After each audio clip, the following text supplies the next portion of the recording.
This clip is brought to you by SaveWithConrad.com.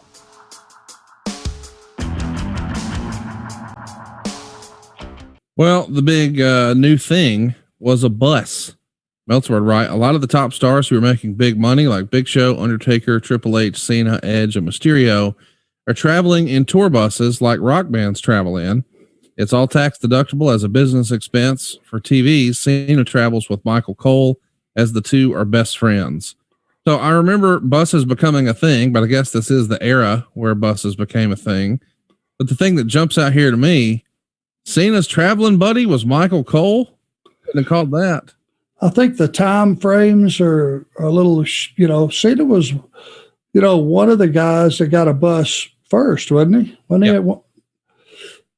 And, I'm sure he made some trips when he first got on the road and with different guys. I know that he used to travel with Funaki, for God's sakes, which would have been entertaining. But as far as when he rode with Michael Cole, I'm not sure. But to me, when you're making the kind of money, if you're making $1.5 million, $2 million, probably for some of these guys, that bus is the only way to go. What a big difference from walking out the door and getting 4 guys in a Taurus and going 350 miles, or walking out, getting on your bus, having Outback sitting there, steaming hot, waiting on you, few cold beers, and have a guy drive you right. And most of them would go right to the gym they were going to train at the next day. So they pulled in that parking lot and parked somewhere off to the side.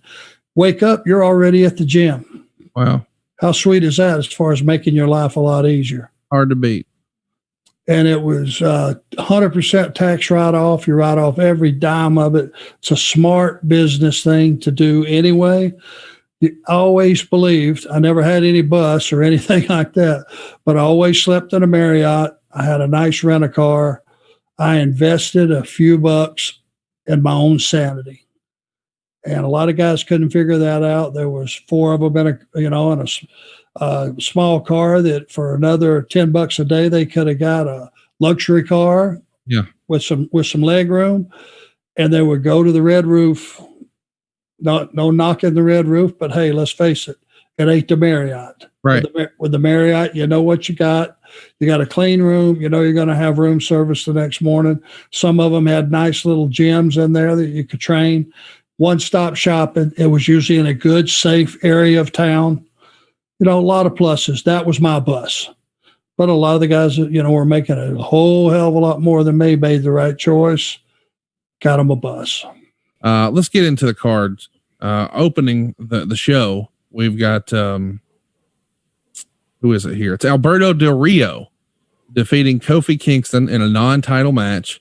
10 minutes, 28 seconds. Meltzer would say the announcers were instructed not to talk about the title. Del Rio mostly worked over Kingston's back, including tackling Kingston on the apron and driving him into the post and then into the ring steps. And the crowd starts going crazy for Del Rio, but they didn't boo Kingston. Ultimately, Kingston's going to struggle to block the armbar, and then eventually he's going to tap out. 3 1/4 stars. It's a little weird to go back and think in this era, a lot of people thought Alberto Del Rio was going to be the next big thing, and Kofi Kingston was almost a placeholder. Now Kofi Kingston has wound up having a much bigger and better career. What do you think watching this one back for the first time in 10 years? Well, yeah, I mean, Alberto was doing well. He was progressing, and he was new and fresh, handsome guy, and he brought some stuff to the table from that Mexican style. But he also did some rough stuff. Kofi, was, that slow burn, that slow build, starting to get over a little bit along. And he did so many good things, that people enjoyed. He really started to get over. And this was all happening during that time. Hey, it's Conrad Thompson. Thanks for checking out the podcast here on YouTube. Be sure to hit the subscribe button and the notifications bell so you get a notice anytime we upload some new content. And go save yourself some money right now. If you're in a 30-year loan or you have credit card debt, it's not a matter of if I can save you money. It's a matter of how much. Find out right now for free at SaveWithConrad.com.